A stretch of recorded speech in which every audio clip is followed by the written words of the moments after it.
Let us now begin in Allah's blessed name. What is the Khilafah? The Khilafah is state and government in Islam. What is Islam? The definition of Islam is submission to Allah. What is submission to Allah? Submission to Allah is submission to Allah as Al-Malik. In some translations in English you find Malik as king. No. We don't want that translation tonight. We're dealing with political terminology here tonight.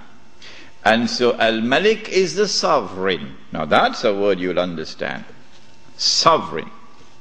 Lahul Mulk, sovereignty belongs to him. And so to submit to Allah in Islam is to submit to Allah as sovereign who possesses sovereignty. To submit to anyone else as sovereign, to declare that anyone else possesses sovereignty, is to say goodbye to Allah. Did you hear that? To submit to Allah is to submit to Allah as Al-Akbar. And He reminds you that He is Al-Akbar, because every time you perform salat, you cannot move in salat without Allahu Akbar. Al-Akbar is the one who has supreme authority. And so the Khilafah is a state and government which submits to Allah's authority as supreme. For a Muslim to submit to anyone else and recognize his authority as supreme is to say goodbye to Allahu Akbar. Islam is to submit to Allah as Al-Hakam. The 99 names, this is one of them. Al-Hakam is the lawgiver, who not only gives the law, but his law is the supreme law. And when he makes something haram, it must be enforced as haram. And when he makes something halal, it must be enforced as halal. And so anyone who submits to any law other than Allah's law as the supreme law has said goodbye to Allah subhanahu wa ta'ala as Al-Hakam. This is called, in the political terminology of Islam, this is called shirk. When Fir'aun declared, and of course everyone knows what Fir'aun said, Ana Rabbukumul A'la, I am the one who is sovereign. I possess sovereignty. That was shirk. When he declared, Ana Rabbukumul A'la, I am the one who possesses supreme authority, that was shirk. When he declared, Ana Rabbukumul A'la, my law is the supreme law in the land of Egypt, that was shirk.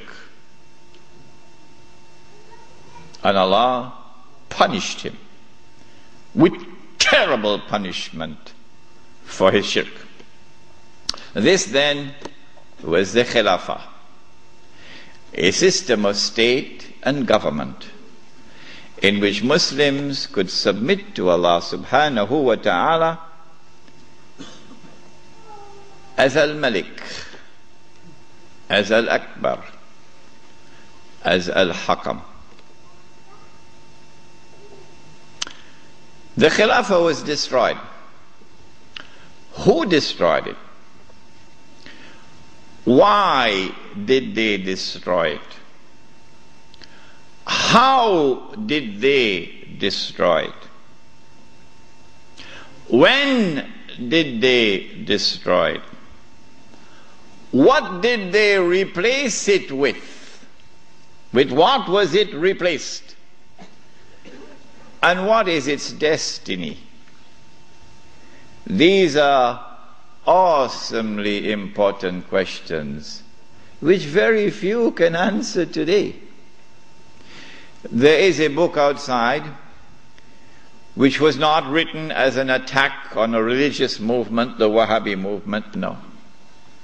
It is entitled The Caliphate, the Hijaz, and the Saudi Wahhabi Nation State. It's outside. And it answers all of these questions. Now then, let us begin the lecture as to who destroyed the Khilafah and why did they destroy it and how did they destroy it. When you read this book, Jerusalem in the Quran, and when you listen to the lecture next Monday, then you'll know that the Jews had in their heart, as they still have to this day, this conviction that it is their destiny. Even after Allah subhanahu wa ta'ala had expelled them from the Holy Land. Even after they had lived in the wilderness for 2,000 years. It is the conviction in the heart of the Jews that it is their destiny to liberate the Holy Land of non-Jewish rule. To return to the Holy Land not as tourists, no. To return to the Holy Land to reclaim it as their own. For 2,000 years the Jews had this conviction in their heart that one day this will happen. To restore in the Holy Land the state of Israel, of Nabi Dawood alayhi salam and Nabi Sulaiman alayhi salam. And that the golden age will come back one more time. The golden age, when that state of Israel, of Nabi Dawood alayhi salam and Nabi Sulaiman alayhi salam, was the ruling state in the world. That age will come back one more time. And so the state of Israel, when it is restored, will eventually become the ruling state in the world. This was the conviction of the Jews. You and I, from the Quran and from the Sunnah, from the Hadith of the Prophet ﷺ, we would know about the magnificent deception of Al-Masih al-Dajjal, who liberates the Holy Land in 1919, liberates the Holy Land of non-Jewish rule, who brings the Jews back to the Holy Land, not as tourists, but to reclaim it as their own, between 1919 and 1948, who restores a state of Israel in the Holy Land in 1948, and convinces the one-eyed Jews that this is the Israel of Nabi Dawood alayhi salam and Nabi Sulaiman alayhi salam, but of course it is not, it is an impostor. But they accept it and they embrace it. And that this Israel is about to become the ruling state in the world, replacing the United States of America. Those who differ with me, who say, well, we never read this in our books, where did he get this from? This must be false. My answer to them is just wait and see. Just wait and see. If this is to be accomplished, and the golden age of the Jews is to return one more time, and they are to rule the world, how will they do it? They will need globalization to bring all of mankind together as one global society. And they need to demolish the Ottoman Islamic Empire, which stands in their way. And they will have to demolish the institution of the Khilafah, which is the head of Islam.